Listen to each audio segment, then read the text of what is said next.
Yep, we're going live. You're live. All right. Well, hey, I guess we are live. So, guys, happy Friday. Thanks so much for tuning. Thanks so much for tuning in. Welcome to another episode of Access Omaha. We're excited to be back in the swing of things with you guys and bringing you some cool information today. We got an interesting guest. A lot of times she's kind of behind the mic, so to speak, but not in front of the camera. It's true. So we have. Who do you want to introduce? Who we got? I do. What's my name? I will introduce her. Her name is Cassidy Brocale, aka the Boss. She is my assistant, and she is honestly what keeps our team running. So shout out to my assistant Cass, and thank you for coming on to the show. Thank you. I received that shout out. Yeah, that's good. I'm glad she's the glue. Super, not Elmer. Yep, that's right. That's right. If something were to happen, it would not be good, or I would just blame it on her, because then I don't have to take the blame. There you go. Exactly. So she is the glue, and no, I wouldn't blame it on you. I appreciate that. Yeah. Sometimes it might be my fault, but I appreciate it. Well, that's interesting that she says that, because these two literally don't know the topic that I wanted to discuss today. And I told them I was going to hold off on it because I think it'll be a good discussion for all of us. And thank you for introing that without even you knowing. Oh, you're welcome. But I wanted to talk about failure. And because I think it's something that a lot of people think of as a negative thing. And also when they hear that term, right away, I think a lot of negative things do come to mind. But as I've been talking with other leaders and other coaches and students, and even as I've looked back on this past year, there's been a lot of things that I've failed at, and I'm not very proud of, I should say, but also very thankful that I did fail at them, because I was able to learn from those things and grow. So I wanted to open up the discussion to you guys. That's a heavy topic there. As far as maybe asking Levi to start first, as far as what are your thoughts when it comes to failure, and how has that maybe changed since you grew up to now in the position that you're in? Yeah, man, that is good. He did blindside us here a little bit, but I love this. I think it's failure is one of those necessary evils. It's scary when it happens, but I feel like whatever that failure, challenge, obstacle is, once it presents itself, you identify what it is, any potential solutions, if there are any. It allows you to tackle it a little bit, and then it allows you down the road to ultimately grow and be a better person for that experience. I think sometimes failure is kind of synonymous with people's lack of beginning, right? Some people that they have that, there's such a aversion to the possibility of failure that oftentimes people put roadblocks in their own path that don't even allow them to get started because they're so worried about that potential. So yeah, it's kind of an interesting thing. Of course, our brains and our psyche can kind of mess with us when it comes to things like that and dealing with the fear of what that failure might be. But yeah, for me, I think, you're going to fail at a lot of things, right? I'm going to continue to fail at certain things as I grow, and career-wise, life-wise, relationally, whatever that is. There's always going to be failures, so I do feel like it's better to embrace that when it comes along. And of course it sucks when it happens, to be frank, but it's one of those things that for sure, good experience often come from previous bad experience. So it allows you to really look at a situation and go, okay, well, what happened here? How could I have done something different? If I could have done something different, what does that look like? Or how could I have at least seen maybe a different avenue with that scenario? And then how can I apply that to my life moving forward? So, for sure. Like that. Cass, how about you? Well, I agree with what Levi was saying about failure, that it is good most of the time. There's different levels of failure, right? Yeah. There's some, if you fail to look when you're merging on the interstate, that could lead to a failure that would be detrimental to you and other people on the road. You know, like there's different levels of failure as to just not submitting something on time, which, you know, so there's different levels of it, but either way you can still learn from it. But some levels of failure are more permissible than others for sure. Don't know if I heard this in school or not, but I think it was just to make us folks in school feel better that didn't have a 4.0. I got good grades in school, still in school, and I did get good grades, but I was definitely like the 3.9, you know, not quite the 4.0.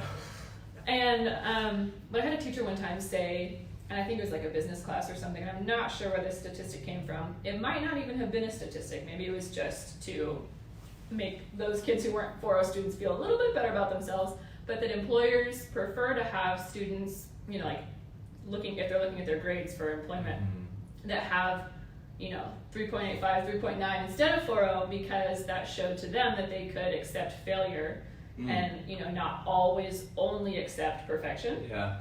So that hit home for me because I was a 3.9 student, but also because I think that there's something valuable to that, especially in learning something new and like entering a new career field or a new job occupation, that you have to be okay with failure. And that's one thing about a new job is you're gonna fail a little bit. Yeah. I really like that, and the reason why I was like thinking about this and bringing this up is I was being asked by someone at our office to come speak to a group of other real estate agents, and basically speaking on a topic that would encourage them, you know. And so I was like, I'm gonna make a top 10 list of like secrets to being a successful agent, and I wrote down fail, and then I wrote down a lot. And as I was thinking through that process, I was like, you know, as you fail, and as I've looked back at these past 6 years in this industry, like I've failed a lot, but what that said is I wasn't afraid to try. And the more and more I'm trying to do different things or be unique or set myself apart from the competition or grow my team or whatever the case is, there's gonna come failure with it. And I put that in quotes because, you know, failure to me isn't like something negative, right? But it's like, okay, what am I learning through this process, and how is this gonna better not only me but my team and those around me through this current situation that I was going through, or challenge, or whatever the case is. And I think with our world today, I think when failure is brought up, you know, it's a topic that a lot of people don't want to talk about, because it brings this, I don't know why, this negative thing to it. But then it got me thinking about, okay, growing up, you know, hearing the word failure is something completely different than today. You know, like when I was growing up, I was heavy into sports, and so like I was very competitive, and so when I lost, right, like it was quote unquote a failure, like, oh, you didn't make it to, you know, regionals, you didn't make it to the championship, you know, you didn't make it to state, and so it was looked at as a failure. But then when you look back, it's like, but the following year you did go to state, you know, so like that failure, you know, in some instances, and I think a lot of athletes would relate to this, that like it almost motivates you to like take it to the next level, or propel you, or slingshot you into success.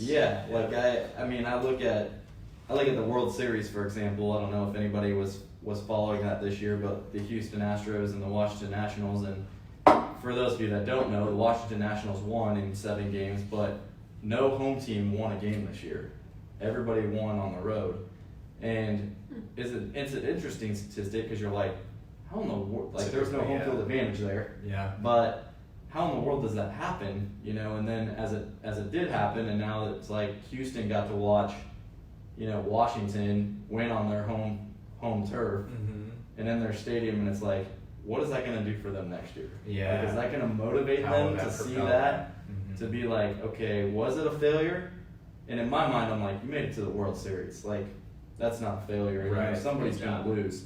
But it makes me think about, how are these guys going to perceive that Game 7? You know, and like, you could look at a lot of things that happened in that Game 7 as failures, but you can also look back and say, what's Houston going to learn from the mistakes that were made, Yep. you know, or the things that they wish they could have done differently. Now looking back, will that set the tone for Right. like the years to come? Yeah. You know, but Or we could take that into Nebraska's current yeah, state with the Huskers too. We could talk about that. But you know, I mean, a lot of times there are, you know, defensive coaches and things like that. They're on the radio and stuff talking about development, and you know, they're not going to quit until the team is the way that they want it to be, and they want players who want to strive for that excellence. And Frost wants the same stuff, and I think that's admirable too, because they know, you know, speaking specifically about Nebraska football, that Nebraska fans are, I mean, we're nuts, right? Nebraska fans are thick, and we have very high expectations for our team. And Nebraska fans invest a lot into Husker football. So with that, you have really big expectations, you know, so when we see kind of the record that we've been having this year and how some of the games have gone, it's really easy to get disappointed and to look at those things as failures. But I think, you know, a lot of the players, you look at really their roster, you look at some of the strides that they've made just developmentally, and then you use that lens instead of, oh, hey, we're, you know, what's our record right now, 5-4 or something, 4-4. Instead of looking at them, oh my gosh, we've lost 50% of the games that we've played, we can look at that in a different angle and say, okay, well, what are these players learning from these losses? What are these first-year freshmen learning? How are they maturing in their field? And, you know, I think we're seeing that, and I think from that, we can go, you know, over the next year or two, we'll be getting there. 2, 3, 4. Once everything's developed the way that they want it to, it'll all lead them to the place that they want to be. Yep. So. Yeah. Cass, do you have anything to add? Yeah, if you, like, we're saying that failure is good because of the fact that you can grow from it, right? But if you do not, if you fail to grow from the failure, you know, then it's not acceptable. Yeah. And it's one thing if you just stay stagnant and don't improve after a failure, but we can say that failure can be constructive and can be good only if you learn from it and change a behavior of some kind. Really good point.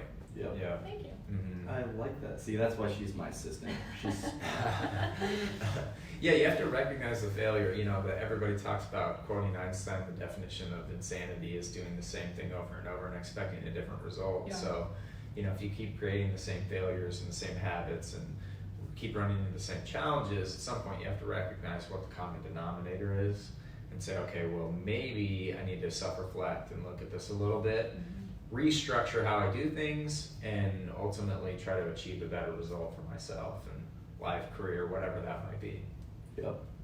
Yeah, and I think, you know, as we go deeper into this, I think there's another part of this too that we've kind of hit on, but, you know, when you're going through, it's interesting, like when you're going through failure, you may not realize that you're failing, right? Yeah. And then there's something that takes you to that spot where you're like, boom, then it hits, and you're like, okay, that didn't turn out the way I wanted it to, or whatever the case is, right? But like, it's almost like a process, you know, and like, I tell students and I tell other agents like all the time, like, enjoy the process. Yeah. Like, enjoy it, because there's going to be times where it's going to be challenging. There's going to be times that you're going to fail. There's going to be times that you're going to be successful. There's going to be times where it gets really hard. Mm-hmm.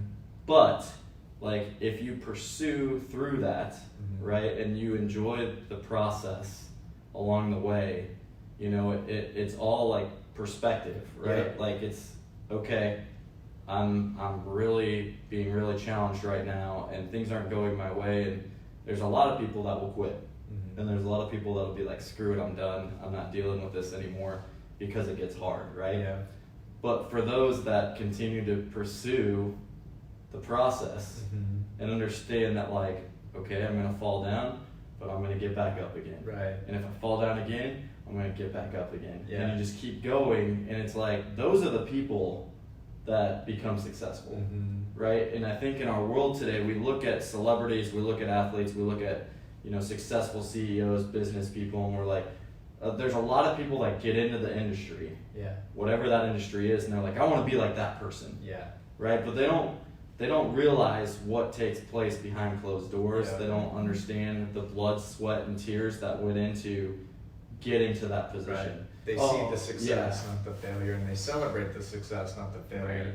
Not understanding that 80% of it was failure, Yeah. 20% of it was success. Exactly. It just resulted in really big success. Yep. Yeah, big time. I think that's funny too. And, you know, I mean, I think we all struggle with this and we can all kind of resonate with the topic is really like, I mean, even looking back at, you know, different jobs, careers and things like that I've had, and then ultimately getting into mortgage. I mean, Ryan, for crying out loud, how many times have you gone, oh my gosh, I hate real estate, I'm going to get out of this, Yeah. I can't keep doing it, you know? And I've done that in mortgage too, where at some point you're just like, man, you know, you have a rough day or, you know, whatever, there's running into challenges on loan files, things like that.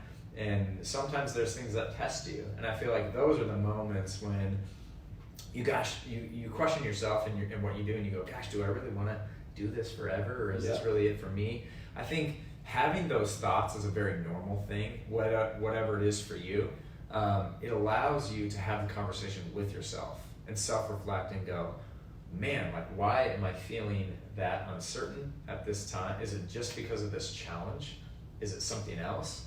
And then ultimately, in those moments, at least for myself, it's always been the next day, I'm back at it, 100% different, dealt with the challenge, moved on to the solution, and back at it with a passion. And I feel like those are the moments that I've gone, yes, like, you know, this is why I keep doing it. This is why I love what I do, why I keep striving to be better and striving to fix failures and mistakes and learn and grow and etc.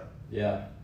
Yeah, and I think another thing that's kind of difficult, you know, as I think about, you know, failure and I think about times where I have failed, a lot of times it has to do with losing focus on what the goal was to begin with, right? Like in my industry, it's very easy, especially with social media and everything else out there, to look at other agents and their success and be like, man, I wish I could do that amount of volume, or I wish I could have that many clients or close that many. Like it's easy to see like those things, right? Yeah. On the surface sort of things, and that's the problem that I think social media has with today, and I don't even think we're seeing the results of how it's impacting people in their lives right now. But I think social media like is a very challenging thing and something that we also need to,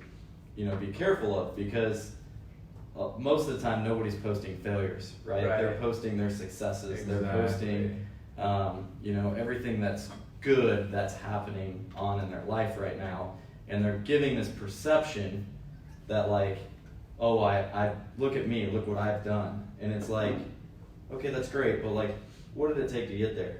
You know, like it always makes me think, like when I see different posts or different things, like, and there's certain agents in my office that I highly respect, you know, and I won't say her name, but she knows who she is, who does like 25, 30 million every single year. Yeah.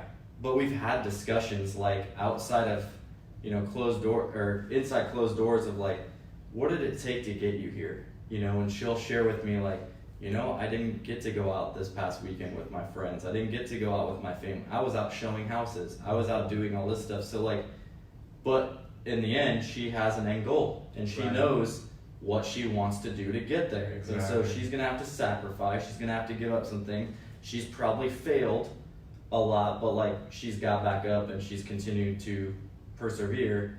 And that's how she gets to the top every year, right? Exactly. So like, I just think there's times where people see this, I don't know, like almost false identity of people because of like social media, and they don't understand that like, man, this person is successful because they failed this many times, right?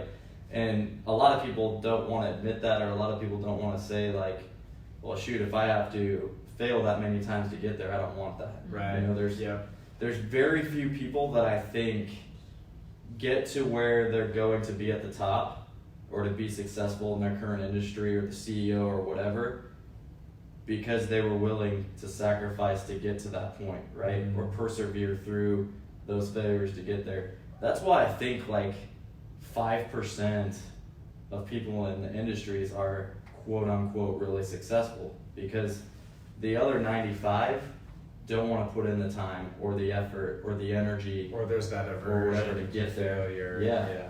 You know, the fear of failure. And so like, you know, they basically are content in this comfortable bubble because they don't want to take a risk. They don't want to take a leap of faith. They don't want to, because of that fear of failure. But once you do it, you realize like, man, I'm so glad I took that risk.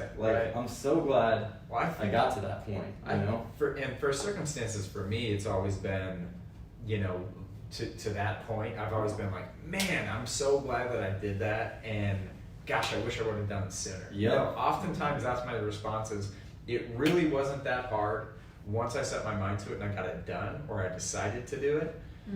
After I did, I'm like, why was I making that out to be such a big thing? It wasn't really that big of a thing. Now, you know, I've moved on, and I think one of the other things that failure does that I love is it builds up kind of like a mental scar tissue, if you will. It makes that muscle bigger. You know, that's how muscles grow, right? You break them down, you build them back up, scar tissue. And I think that failure is the same way. You stretch yourself, you know, you impose false bounds on yourself, and when you go outside of those or exceed them, then you go, oh my gosh, like, I could have been doing this all along, and it's not really that bad, you know. I can handle this amount of transactions, I can do this amount of volume, I can, you know, juggle this amount of clients, or whatever it is.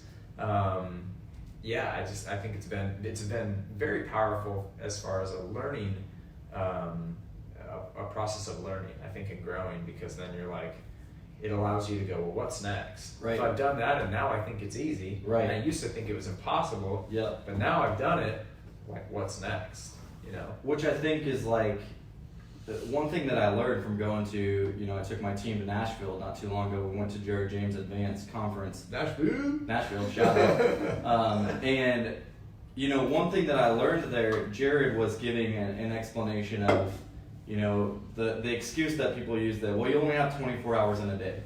And this stood out to me because it made me think differently, especially as an entrepreneur. And he was like, well, I don't believe that because I have 1,000 hours in a day. And I'm like, wait, what? It made me like stop. And he's like, you realize like what it is that's taking up your time, and you go hire somebody to fill that void, and then it frees up another 24 hours.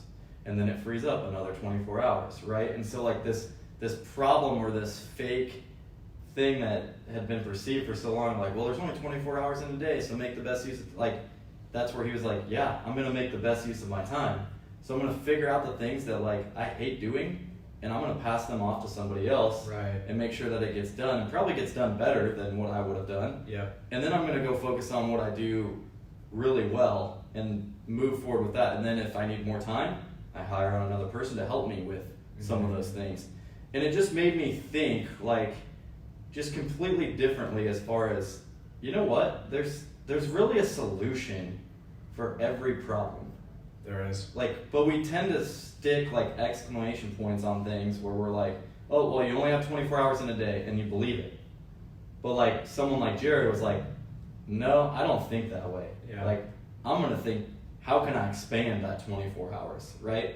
And so I think that comes with failure though too, right? Like, I'm sure he probably made some hires that he looks back on and says, that was a bad hire. You know? We all have, I'm sure. But it's the fact that like he took the step. Cass is over here like, not you, Cass, no.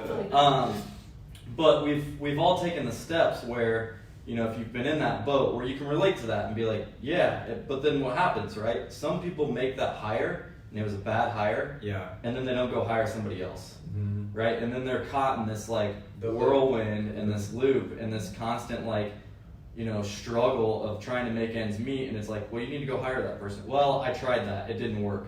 Well, try it again. You know, like, just because it didn't work the first time doesn't mean it's not going to work the second time or the third time or the fourth time, right? But we get so caught up into like these things, and like that person probably looked at that as like, well, I failed, and therefore I'm not going down that road again because I don't want to fail again. It's like, no, you didn't fail. Like it's part of the process of learning. Of like, what are you going to do differently when you hire that next person? What didn't you do the first time? We've had this conversation. Oh, yeah. You know, and I'm like, well, what'd you learn through it, Levi? Yeah. You know, and we sat there and we talked, and I'm like, what are you going to do differently when you go hire that person again next time? And you talk through that stuff. Right. Like, it's all about perspective and how you're learning through that failure to basically set yourself up then a lot down the road to be successful. Yeah. Right? For sure. Good stuff, man. That's an awesome topic, really.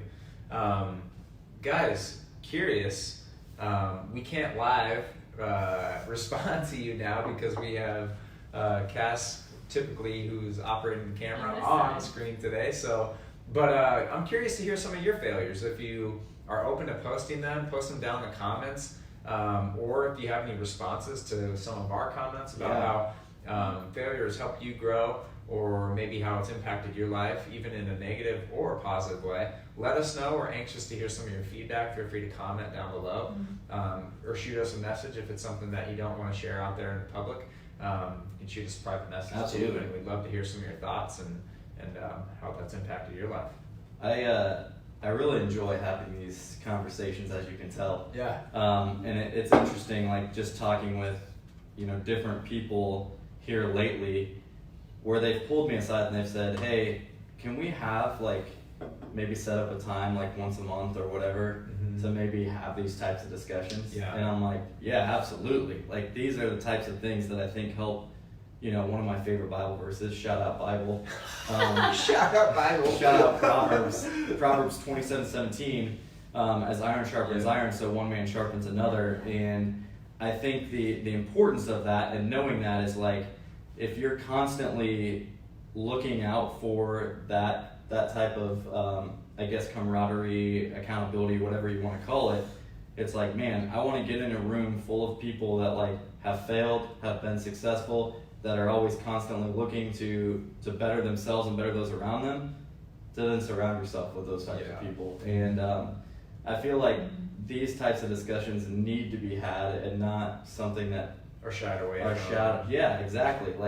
Especially with the word failure. So thank you guys for sharing your thoughts on failure, because I didn't tell you purposely, because I wanted to basically get your ideas and feedback on the spot. Yeah, I love it. And go from there. So with that being said, well, hold on now. Oh, whoa! All right, okay. Don't sign us off. All right, I'm not. We got some cool things coming though. Ryan and I have been meeting. We've been talking about the podcast, the direction of the podcast.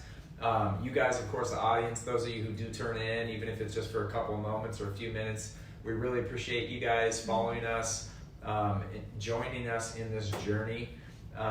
So we've been working on some things on the back end, trying to get the equipment a little bit better for you, try to get you a little bit more value, I guess, out of the podcast also, brushing things up to make them a little bit more professional as well. So stay tuned, guys. We got a bunch of really cool stuff coming. We're going to really start to work on our social media, get that a little bit better, get our videos dialed in, as well as the podcast app episodes too. We've had sound quality issues and stuff like that. We do apologize for that, guys. But moving forward, we're going to get better. Those are failures that we had ourselves. And listen to our audience. Exactly. Listen to you guys, give feedback. So we appreciate you guys sticking with us. We appreciate your feedback. And thank you so much again for hanging in with us. And let us know too if you have any thoughts or anyone that you're curious about that you want to see on the podcast. If you have some ideas of local entrepreneurs, business owners, or someone maybe in a specific field that you kind of want to hear some of their thoughts, maybe about what they do. That's good. Send us a comment down below. Let us know. We are, of course, expanding. Going to try to bring you guys more frequent guests on the show as well. So we definitely need ideas. Connect us with people, tag them down below, or let us know. If there's an area field or someone you want to hear from, we will seek them out for you and try to get them on the show so we can bring you some really cool content. Yep.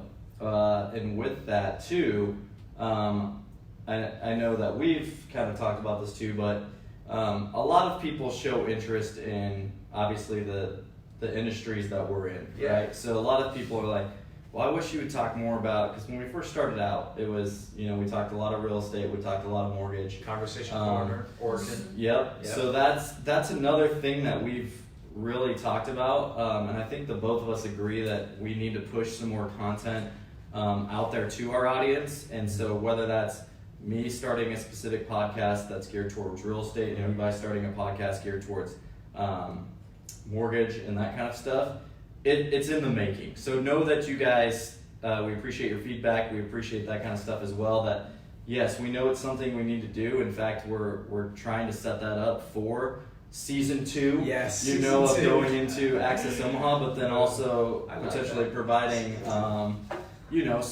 extra areas of expertise and things that we think will relate to you as it relates to our industry and helping you guys out there. But we really love doing stuff like this too. So when we can have guests on and we can learn about their stories, we can tie in with other businesses and people here in our community. That really is a passion of ours, and so we're excited to kind of go down that road as well and continue to grow that, manifest it. I like that word, manifest. Obviously, we've upgraded some stuff here, as you can see in front of us, to basically get the audio and stuff better. Because eventually, we want to get to that point where it's like you guys are tuning in every week and you're listening because you find it valuable, right? We don't want to just be sitting here in a room talking about just random stuff if it's not valuable to you. So just know that as we continue to grow and learn from things that we can improve on and better in, we're doing that and we're taking the steps to do that. So we're excited. Yes. I'm excited for this next year. Yeah. I always say next year. 2. It is November 1. Season 2. But January will obviously be season 2, and we're making steps and taking big steps towards that already, so that when January 1st comes around, we are ready to hit the ground running. No doubt. So thanks, guys. Thanks, Appreciate guys, so it. much. Happy Friday. Yeah. Enjoy your weekend. Hopefully you Yes. guys had a great Halloween and the weather hangs And out. now it is official that you can say this. You can start listening to Christmas music. You can. Yes. You can. It is November 1st. 1st. It's the day after Is that the Halloween, day? and you can It's the officially day. start I always listening. thought it was after Thanksgiving. Nope, you will not be that person, Cass. Yeah. No. I love Christmas. So turn on your radios or your phones and turn on some Christmas music. There you go. Get it going. All right, Thanks, guys. Appreciate Thanks it. a lot. Have a good one. We will talk to you soon.